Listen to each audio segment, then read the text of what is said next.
Alors moi je vais terminer, mais moi je vais lire parce que la journée a été longue et après les mondes sont forcément dans le bon sens. Donc en travaillant sur cette exposition, je me suis demandé s'il y avait une photo emblématique qui venait à l'esprit de chacun en évoquant la Première Guerre mondiale. Je ne suis pas capable d'en trouver une, je ne sais pas si vous êtes capable de me donner une photo qui représente la Première Guerre mondiale. Enfin, moi je n'y suis pas arrivée. Je peux vous citer des peintres qui ont participé à cette guerre et qui en sont revenus traumatisés. Je pense notamment à Otto Dix, peintre allemand, ou à Marcel Gromer, peintre français, qui n'a d'ailleurs peint qu'un seul tableau sur ce sujet, mais je n'ai pas une photo à vous proposer. Pourtant, le conflit a laissé des milliers d'images. Mais quand on pense aux photographies de la Première Guerre mondiale, on ne trouve pas véritablement d'icônes.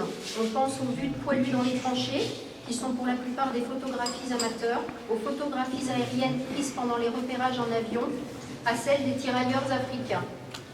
À première vue, on peut penser qu'aucune photographie ne sort du lot en raison des caractéristiques techniques du matériel datant du début du siècle. À l'époque, les reporters photographes n'avaient pas encore de pellicule photo, leur matériel ne leur permettait pas forcément d'être toujours proche du combat, de photographier en série pour pouvoir extraire ensuite une scène forte.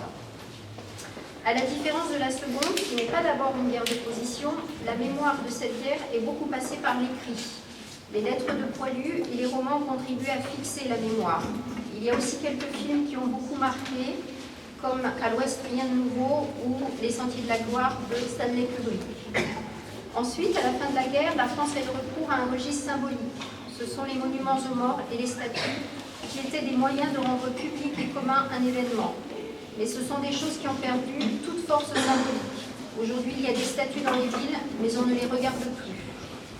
Notre dernier poilu, Lazare Conticelli, le Der des Der, est décédé en 2008 à l'âge de 110 ans.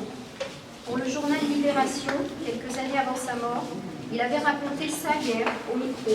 C'était son ultime témoignage.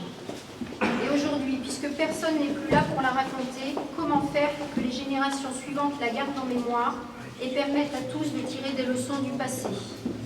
C'est pourquoi, à l'occasion du centenaire de la Première Guerre mondiale, la municipalité de Mormant tenait à participer à sa façon à ce devoir de mémoire et de transmission. Nous remercions de tout cœur M. Bouillet, président de Photo Ciné Rétro, et ses collègues pour le travail considérable qu'ils ont effectué et pour leur confiance. Nous remercions avec chaleur l'œil ouvert et M. Rutschmann pour les magnifiques photos des lieux de mémoire qu'ils nous proposent pour cette exposition. Nous disons aussi un grand merci à M. Zafon et à la compagnie Passage à l'acte qui livreront des messages de poilus pour clôturer cette soirée. Et puis pour terminer, et à titre personnel, un grand merci du fond du cœur à Jean-Louis Thiriot, conseiller départemental et suppléant de Yves Gigot, qui nous fait l'amitié d'être parmi nous ce soir et qui, depuis mars 2014, est présent dès qu'il le peut pour encourager les initiatives culturelles à Mormant. Bonne soirée à tous, et je crois que vous avez soif.